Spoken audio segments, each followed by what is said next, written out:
Should you buy a home in 2025? In today's video, we're going to discuss that very question.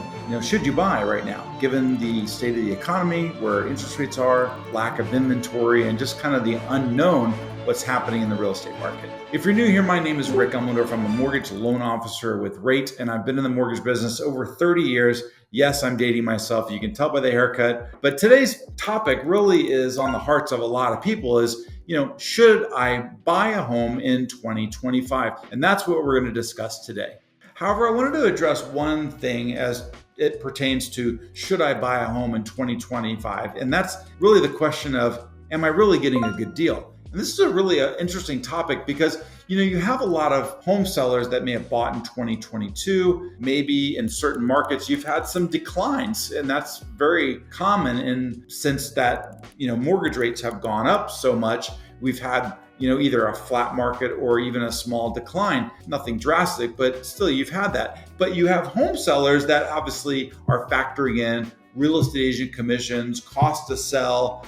Maybe they're just being greedy as well. Maybe they've done some work to the house that they feel has now made their house worth this gargantuan amount. So it's really interesting I've been looking for homes as well as from an investment standpoint. And I've been looking at some of these list prices and I'm like, what are these people thinking? And then some of them are like, okay, well, these people really do need to sell. So there's this mixed bag of homes out there for sale. And I say all that as to the question of, should I buy a house in 2025? My short answer is yes, but it's with a be very careful. One of the most important things to consider in whether or not to buy in 2025 is to do a cost of waiting analysis. And there's another one called a rent versus buy analysis. Both of these things kind of capture the same thought. A rent versus own basically does a calculation based on if you rent or if you buy, what do the numbers look like? And we look at things like, hey, if I'm going to exit in 3 to 5 years, what does that look like from a cost standpoint? Factor that into the entire equation and then let the numbers do the talking. That's a rent versus buy analysis. The other thing that home buyers should be looking at, cost of waiting analysis. And this is really important. There's a saying out there, and it's been coined, kind of a cute one for the last couple of years, saying, marry the house and date the rate. And this is an effective strategy. You think, obviously, I'm getting a long-term place to live, but the rate is going to be very temporary. And I have strong reason to believe any rate that you've gotten in the last year is going to be a temporary one. The problem I'm seeing is that people do not quantify what the actual cost of waiting to the possible benefit of buying. This saying, marry the home and date the rate is, again, a cute saying, but only if you quantify it. And I'd like to do that now. So here's an example on a $700,000 home with a 20% down payment. I'm just using this as an example. Not everybody is putting 20% down. Many customers believe that it may be better to wait for rates to come down before they purchase. And this is very, very common that most buyers do not contemplate the impact of appreciation and having to borrow more if they wanted to keep the same loan, or loan to value, we call it. For example, if a customer wanted to buy the home today with a 1% higher than where rates will be in the future, there would be an obvious cost, right? So a 1% higher rate on a $700,000 home, 80% financed, would be an additional $182 a month, or $2,184 over the next year. And when rates come down, you're going to refinance. And there's a cost to that. So let's say that cost is $3,500. Your monthly cost to buy now is $182 a month. Your yearly cost is $2,184. The refinance cost is $3,500, making your grand total to buy now of $5,684. That may seem like a lot, but the benefit of buying the home today is that you're going to see another 4.1% appreciation on that $700,000 home. Now, every market's different. I'm using a national average. So if you did want to see this cost of waiting, I have literally every county in the country and what not only the forecasted appreciation and the historical averages, and we kind of factor that into the numbers. But in any event, if the home appreciates 4.1% on a $700,000 house, that means you're going to gain $28,700 in appreciation over the next 12 months. And even when factoring in the costs of buying today, you'd be better off by over $23,000. Let's break that down. The home appreciates by $28,700. The cumulative monthly payment difference of buying now versus waiting is $2,184 over that 12-month period. It costs $3,500 to refinance.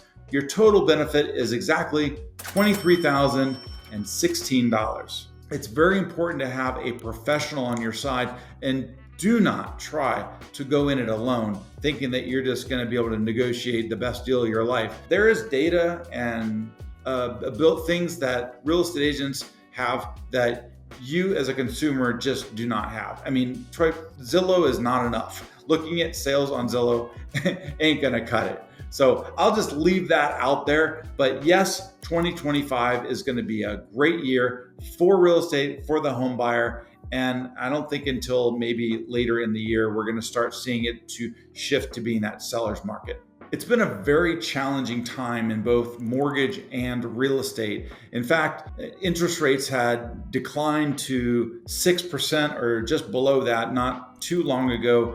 In fact, it was May of 2024 where we saw interest rates kind of hit a low point. We were almost 5% or even under 5% for VA financing and under 6% for conventional financing. And this really sparked quite a bit of purchase and refinance activity, which was really a good thing to see, but it was very short-lived. In fact, in August 3rd to be exact, was when the winds officially came out of the sails and the market just kind of imploded. A lot of what happened was mainly due to the election cycles. And, typically you have interest rates doing pretty well in an election year and through the election, but, it's kind of common for some bumps in the road, a lot of political maneuvering. And there was some really weird news that was coming out that was kind of pump faking the economy, and the Fed took more of I'm just going to wait and see what's going to happen as the new administration comes in.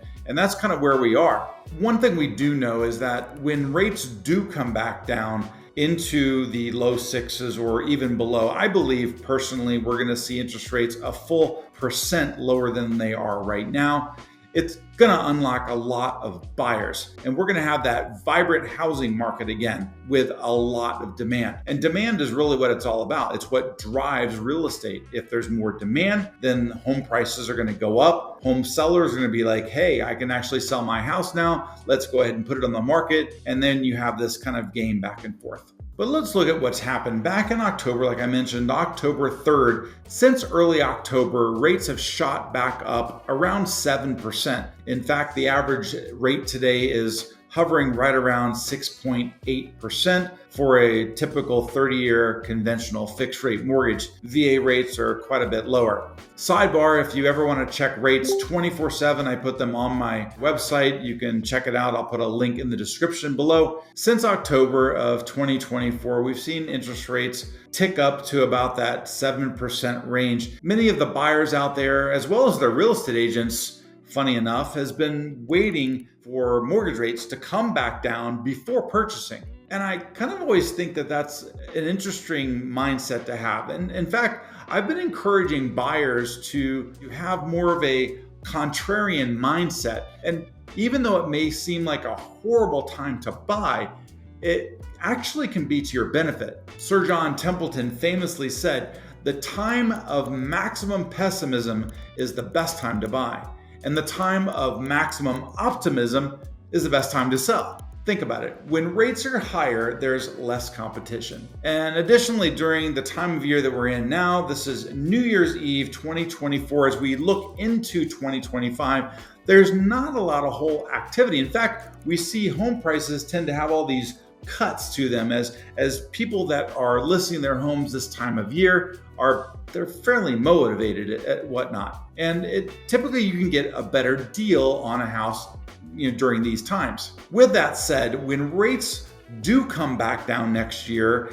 there is going to be a lot more demand. The National Association of Realtors estimates that for every 1% drop in mortgage rates, there are an additional 5 million eligible homebuyers. Now, just think of that. That is a dramatic number of all the competition that's just going to enter the market because of an interest rate drop. Now, not all of these buyers will buy, but some will, and it'll make this tight inventory environment even tighter, and it's going to pressure home prices higher. Simple supply and demand. More demand, higher prices. So I hope this gives you kind of a gauge of what it would look like just from a number standpoint to buy. So if I had to make a blanket statement, should you buy a home in 2025? I would say a resounding yes, with a caveat to be careful. Make sure you know your numbers for your county, for your state, where you're looking to buy. All these things play a part. How much of a down payment you're doing, what mortgage rates you're doing at this time, maybe how much of a discount you could get on the house. So it's important not to look at things at just their face value. Here's the list price and here's my rent, here's my mortgage payment. That's not how to look at things. You need to do a deeper dive. Look at a cost of waiting analysis. Look at a rent versus buying analysis. Do the numbers, get into the digits. If all these concepts or numbers flying around may seem a little bit daunting, I would be happy to jump on a phone call with you. I'll put a link in the description. There's a direct link to my calendar where you can schedule a 15-minute discovery call with me. Yes, you will talk to me directly, and I'd be happy to go over any questions you may have. Thanks again for watching, and this is Rick Elmendorf, and I'll see you on the next video. Take care.